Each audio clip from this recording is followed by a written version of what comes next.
السلام علیکم ورحمۃ اللہ وبرکاتہ۔ سورہ اعلیٰ پارہ نمبر 30 کا مکمل ترجمہ۔ اعوذ باللہ من الشیطان الرجیم، بسم اللہ الرحمن الرحیم۔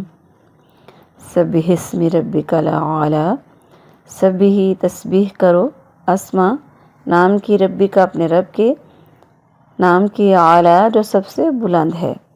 الذی وہ جس نے خلقہ پیدا کیا، فسوی پھر درست بنا دیا، والذی اور جس نے قدر اندازہ ٹھہرایا، فہدی پھر ہدایت دی، والذی اور جس نے اخرج اگایا، مرعی چارہ، فجعلہ پس اس کو کر دیا، غثاء احوا سیاہ کوڑے کی طرح، سیاہ کوڑا کرکٹ۔ سنقرئک ان قریب ہم تجھے پڑھائیں گے، فلا پس نہیں، تنسا تو بھولے گا، الا سوائے ما شاء اللہ مگر جو اللہ چاہے۔ انہ یعلم الجہر پس بے شک یقیناً وہ جانتا ہے، جہرا کھلی بات کو، وما یخفی اور جو مخفی بات، چھپی ہوئی بات ہے۔ ونیسرک اور ہم آسان کر دیں گے تیرے لیے، للیسرا آسانی کے ساتھ، فذکر پس تو نصیحت کر، ان اگر نفعت ذکرہ اگر نفع دے ذکرہ نصیحت کرنا، سیذکر ان قریب نصیحت حاصل کرے گا، من جو یخشا ڈرتا ہے، ویتجنبها اور وہ اس سے علیحدہ رہے گا، اشقی جو بڑا ہی بدبخت ہے، الذی وہ جو یصلی ڈالا جائے گا، نار الکبریٰ بڑی آگ میں، ثم پھر لا یموت نہ مرے گا، فیہا اس میں، ولا یحییٰ اور نہ زندہ رہے گا، قد بے شک افلح کامیاب ہو گیا وہ انسان، من جو تزکیٰ پاک ہو گیا، جس نے تزکیہ نفس کر لیا، وذکر اور یاد کیا، اسم ربہ اپنے رب کا نام، فصلی پس نماز پڑھی، بلکہ تو سرون تم ترجیح دیتے ہو، حیات الدنیا دنیا کی حیاتی کو، والآخرۃ اور آخرت، خیر بہتر ہے، ابقیٰ اور باقی رہنے والی ہے، انا بے شک ھذا یہ لافی صحف صحیفوں میں ہے، اولا پہلے صحیفوں میں، صحف ابراہیم و موسیٰ۔ بامحاورہ ترجمہ۔ اپنے رب کے نام کی تسبیح کر جو سب سے بلند ہے، اور جس نے پیدا کیا پھر درست بنایا، اور وہ جس نے اندازہ ٹھہرایا پھر ہدایت کی، اور وہ جس نے چارہ اگایا پھر اس نے اسے سیاہ کوڑا کرکٹ کر دیا۔ ہم ضرور تجھے پڑھائیں گے تو بھولے گا نہیں، مگر جو اللہ چاہے، یقیناً وہ کھلی بات کو جانتا ہے اور اس بات کو بھی جو چھپی ہوئی ہے۔ اور ہم تجھے آسان راستے کے لیے سہولت دیں گے، سو تو نصیحت کر، اگر نصیحت کرنا فائدہ دے، ان قریب نصیحت حاصل کرے گا جو ڈرتا ہے، اور اس سے علیحدہ رہے گا جو سب سے بڑا بد نصیب ہے، اور جو سب سے بڑی آگ میں داخل ہوگا، پھر وہ نہ اس میں مرے گا اور نہ زندہ رہے گا، بے شک وہ کامیاب ہو گیا جو پاک ہو گیا، اور اس نے اپنے رب کا نام یاد کیا پھر نماز پڑھی، بلکہ تم دنیا کی زندگی کو ترجیح دیتے ہو، حالانکہ آخرت کہیں بہتر اور زیادہ باقی رہنے والی ہے، بے شک یہ بات یقیناً پہلے صحیفوں میں ہے، ابراہیم اور موسیٰ علیہم السلام کے صحیفوں میں۔ السلام علیکم ورحمۃ اللہ وبرکاتہ۔ سورہ الاعلیٰ پارہ نمبر 30 کے مکمل اس سورت کی تفسیر۔ اعوذ باللہ من الشیطان الرجیم، بسم اللہ الرحمن الرحیم۔ رب اشرح لی صدری ویسر لی امری واحلل عقدۃ من لسانی یفقہوا قولی، رب زدنی علما۔ یہ سورہ اعلیٰ مکی صورت ہے، 19 اس کی آیتیں اور 1 اس کا رکوع ہے۔ شروع میں پہلی ہی آیت، سبح اسم ربک الاعلی، سبحان ربی الاعلی، اس میں اس کا مطلب ہے کہ اپنے رب کی بڑائی بیان کرو جو سب سے بلند ہے۔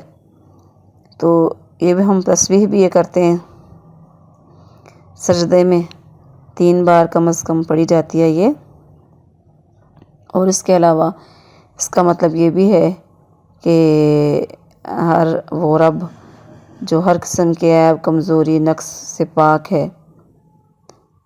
تو اس کے علاوہ رب تعالیٰ کے نام کی تعظیم کرتے رہو، وہ اسی لائق ہے۔ اس کے لیے جب بھی الفاظ ایسے استعمال کرو جو اس کی شان کے لائق ہیں، بے ادبی والے الفاظ استعمال نہ کرو۔ چوتھا یہ کہ اللہ تعالیٰ کا نام کسی مخلوق پر نہ بولو، مثلا عبد الرحمن کو اکیلا رحمان مت کہو۔ اپنے رب کے نام کی تسبیح کرو۔ الذی خلق فسوی، جس نے انسان کو بالکل درست، صحیح، ٹھیک، متوازن، عمدہ ترین شکل میں بنایا، غیر متوازن، بے ڈھب نہیں بنایا، ٹیڑھا میڑھا نہیں بنایا۔ والذی قدر فہدی، اس نے ہر چیز کے متعلق اندازہ لگا کر پہلے لکھ دیا کہ وہ انسان کیا کرے گا، اس کا رزق، عمر، بدبختی، خوشبختی، سب کچھ لکھ دیا۔ پھر اس کو فہدی، راستہ بھی بتا دیا۔ والذی اخرج المرعی، پھر اس نے حیوانوں کی ضرورت یعنی چارہ بھی اگایا جو آہستہ آہستہ سیاہ کوڑا بن جاتا ہے۔ یہ اشارہ ہے ہر چیز کے کمال کے بعد زوال کی طرف اشارہ ہے۔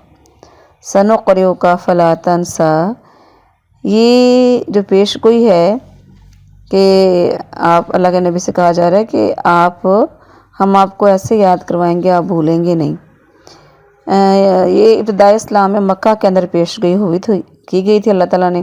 پھر سب لوگوں نے دیکھا کہ واقعہ رسول اللہ صلی اللہ علیہ وآلہ وسلم کو صرف ایک دفعہ جبرائیل علیہ السلام سے سن کر کسی تکرار کے بغیر یا کسی کتابت لکھے بغیر ہی اتنا بڑا قرآن حفظ ہو گیا تھا۔ یہ قرآن کا بڑا معجزہ ہے، اور یہ پیش گوئی بھی پوری ہو گئی کہ اللہ کے نبی علیہ السلام کو قرآن یاد کروا دیا گیا اور پھر کبھی بھولے نہیں۔ الا ماشاء اللہ، یعنی جو اللہ تعالیٰ چاہے۔ بعض اوقات کچھ آیات اس کی طرف سے منسوخ بھی ہو جاتی تھی اور وہ بھلا بھی دی جاتی تھی، جیسے اللہ نے قرآن میں فرمایا نا ما ننسخ من آیہ انہ یعلم الجہر وما یخفی، وہ کھلی چھپی سب باتیں جانتا ہے۔ انسان کی کتنی بھی مخفی کوئی اشارہ، دل میں کہیں بھی کوئی بات، 2 لوگ یا 4 لوگ تو بات کر رہے ہیں تو وہ تو ہے، انسانوں کے اشارے، انسان کے دل کے اندر چھپی ساری باتوں کو وہ جانتے ہیں۔ ایک وقت میں کروڑوں جتنے بھی لوگ ہیں سب کی باتوں کو جانتے ہیں۔ وَنُيَسِّرُكَ لِلْيُسْرَىٰ، یعنی ہم آپ کے لیے یہ آسانی فرمائیں گے کہ آپ کے خاموش رہ کر سنتے جانے سے آپ کو وحی الہی یاد ہو جائے گی۔ فَذَكِّرْ إِن نَّفَعَتِ الذِّكْرَىٰ، تو یہاں پہ تو نصیحت کر، اگر نصیحت کرنا فائدہ دے۔ اب یہاں پہ یہ سوال پیدا ہوتا ہے کہ اگر نصیحت فائدہ نہ دے تو کیا نصیحت کرنی چھوڑ دی جائے گی؟ نہیں، ایسا نہیں، بلکہ نصیحت کرتے ہی رہنا ہے۔ پھر یہ بھی کہ نصیحت اگر فائدہ دے تو انسان کو، یا بظاہر آپ کو نہیں بھی لگ رہا پھر بھی نصیحت کرتے رہنا ہے۔ پھر کیا، ڈرنے والا تو نصیحت قبول کر لے گا، بدبخت جو ہے وہ نہیں قبول کرے گا۔ آپ کا کام نصیحت کرتے جانا ہے۔ نصیحت کس کو فائدہ دے گی؟ یہ اللہ کا کام ہے، آپ نے بس امید رکھنی ہے۔ الذی یصلی النار الکبریٰ، سب سے بڑی آگ اس لیے کہ جہنم کی آگ دنیا کی آگ سے 69 گنا بڑی ہے، جس میں نہ مرے گا، نہ کہ جان چھوٹ جائے، نہ کوئی ایسی زندگی ہوگی کہ کوئی خوشی ہوگی، کوئی راحت سکون ہو۔